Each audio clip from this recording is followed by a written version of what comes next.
زخمی یا ہلاک ہو سکتا تھا۔ سارے دن کی تھکن اور بے آرامی کے باوجود میں رات کو اچھی طرح نہیں سو سکا۔ بار بار آنکھ کھل جاتی۔ ایک بار تو سیٹی کی آواز سن کر میں بے ساختہ چونک کر اٹھ بیٹھا اور دوبارہ سیٹی بجنے پر میرے ہونٹوں پر مسکراہٹ دوڑ گئی، کیونکہ غنودبی بھاگتے ہی میں نے آواز کو پہچان لیا تھا۔ یہ اس علاقے میں موجود ایک بڑے سائز کے چوہے کی آواز تھی، جو جسامت میں بلی سے بھی بڑا ہوتا ہے۔ اس کا مقامی نام ترشون ہے۔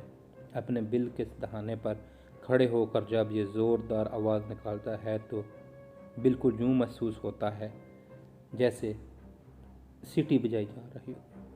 صبح تڑکے اٹھ کر میں ضروریت فطرت سے ہم کلام ہوا اور پھر درخت پر چڑھ کر اونگ لگا۔ دشمن کی آمد بعد دوپہر میں توقع تھی، کیونکہ اس رینک کے افسر کا صبح تڑکے جاگنا ایک مذاق ہی معلوم ہوتا ہے۔ جاگنے کے بعد یہ بہ پرستہ ہیلی کاپٹر برگیڈ ہیڈ کوارٹر میں پہنچا اور پھر وہاں سے اگلے مورچوں کے معائنے کے لیے بائی روڈ آنے میں دیر تو بہرحال ہو ہی جاتی ہے، مگر اس کے باوجود بالکل ہی بے پرواہ ہو جانا مناسب نہیں۔ دھوپ کے تیز ہوتی ہی میں سنبھل کر بیٹھ گیا۔ وقفے سے دوربین کے ذریعے ارد گرد کے علاقے کا جائزہ بھی لیتا تھا۔ جو ان سورج نصف سفر طے کیا، مطلوبہ سمت سے ایک جیپ نمودار ہوئی۔ میں نے دوربین آنکھ سے لگا کر جیپ کا نظارہ بالکل قریب ہو گیا۔ فرنٹ سیٹ پر بیٹھے ہوئے دو نوجوانوں کی شکل بریگیڈیئر پرکاش سے بالکل میل نہیں کھاتی تھی۔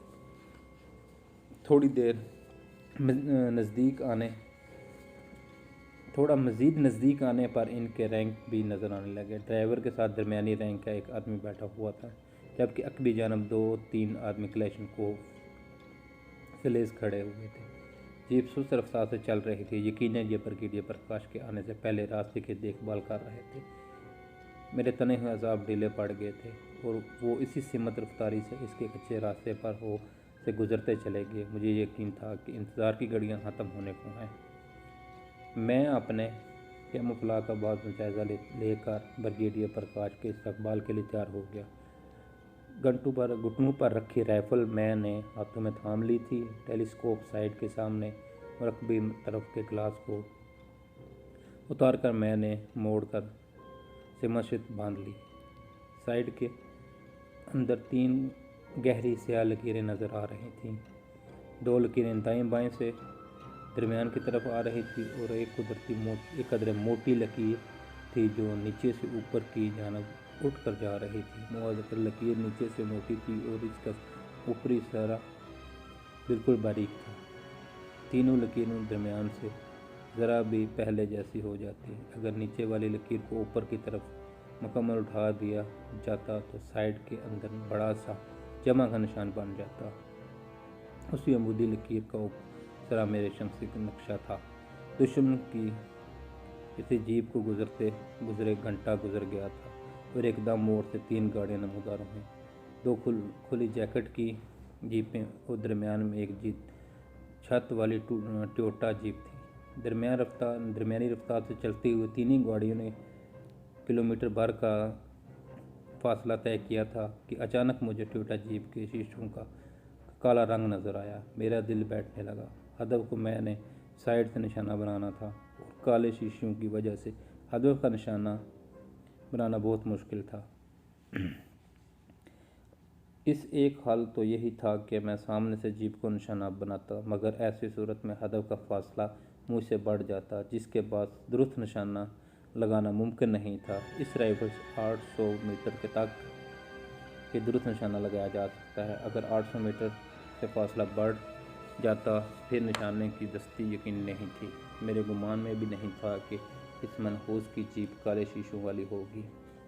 یوں بھی آرمی میں جیپوں کے کالے شیشے اس سے پہلے میری نظر میں نہیں گزرے تھے۔ ایک دم مجھے اپنا مشن ناکام ہوتا دکھائی دیا۔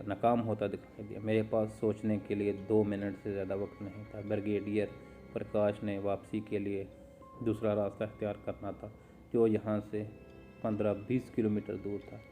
بریگیڈیئر پرکاش سے پہلے وہاں تک پہنچنا میرے لیے ناممکن تھا۔ اگر میں بہت زیادہ تیز رفتاری کا مظاہرہ کرتا اور کسی نہ کسی طرح وہاں پہنچ بھی جاتا، تب بھی خود کو چھپا کر دشمن کے خلاف کوئی پروگرام سوچ کر اس پر عمل پیرا نہیں ہو سکتا تھا۔ استاد صادق نے آخری نصیحت میں کہا تھا کہ ایک تربیت یا صفائی کا مشن میں ناکام ہونے کے بعد زندہ واپس لوٹنا بھی آدھی کامیابی ہوتی ہے، مگر میں اپنے پہلے مشن میں آدھی کامیابی پر اکتفا نہیں کر سکتا تھا۔ گاڑیوں کا فاصلہ ہر قسط تک سپیڈ کم ہو جاتا جا رہا تھا۔ رائفل کی بیرل پر سلنسر فٹ تھا اور فائر ہوتے وقت صرف ہلکی سی ٹک کی آواز اٹھنی تھی، جو فائر کی جگہ سے زیادہ چند گز دور ہی سنی جا سکتی تھی۔ اور پھر فیصلہ کن لمحہ پہنچا۔ اگلی جیپ میرے سامنے سے گزری۔ بریگیڈیئر پرکاش ٹویوٹا اس سے 20-25 گز پیچھے تھا۔ میں سیکنڈ بار میں ایک نتیجے پر پہنچا اور شٹ لیتے ہوئے ٹریگر دبا دیا۔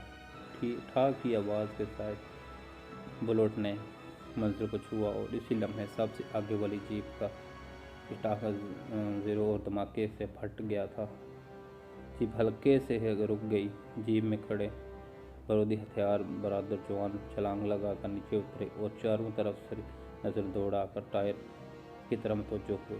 تینوں گاڑیاں رک گئی تھیں۔ سب سے آخر جیپ میں موجود ہتھیار یا جوان بھی جیپ سے اتر کر اطراف میں پوزیشن اختیار کر لی تھی۔ اس دوران میں نے کاک ہیڈل کو کھینچ کر رائفل سے احتیاط سے دوبارہ کاک کر لی تھی کہ خالی کیش نیچے زمین پر نہ گرنے پائے۔ پتھریلی زمین پر تانبے کا کیس اچھی خاصی آواز پیدا کر کے دشمن کو متوجہ ہونے کا باعث بن سکتا ہے۔ اگلی جیپ کے ڈرائیور نے جیپ کی عقبی طرف بندہ فالتو ٹائر کھولنا شروع کر دیا۔ اسی وقت میری دعا رنگ لائی اور میری ترکیب کو کامیاب کی جھلک نظر آئی۔ بریگیڈیئر پرکاش نے اپنی جانب کا شیشہ نیچے کر کے سر باہر نکالا۔ شاید وہ اگلی جیپ والے کو کوئی ہدایت دینے والا تھا یا خالی ایک نظر میں باہر دیکھنا چاہتا تھا۔ مجھے اس کے ارادے سے کوئی غرض نہیں تھا۔ شیشے کے نیچے ہوتے ہی میری انگلی نے ایک جھٹکے سے ٹریگر کی حرکت کو پورا کرتے ہوئے مکمل ٹریگر دبا دیا۔ سر میں لگنے والی گولی کا موقع نہیں دیتی طاقتور بلٹ نے اس کا آدھا سر اڑا دیا تھا۔ ڈرائیور بلند آواز میں چیخا اور جیپ کا دروازہ کھول کر باہر نکلا۔ باقی سب بھی اس طرف متوجہ ہو گئے۔ میں نے ان سے نظر ہٹا کر ایک بار پھر رائفل کاک کی اور آئی ای ڈی کی جگہ پر چٹ باندھ کر تیسری گولی فائر کی۔ کان پھاڑ دینے والی دھماکہ ہوا۔ اسی وقت تمام ہتھیار بردار نے اچانک فائر کھول دیے۔ کلاشنکوف کے فائر کی تڑپڑاہٹ سے ماحول گونج اٹھا تھا، چونکہ کسی کو بھی تک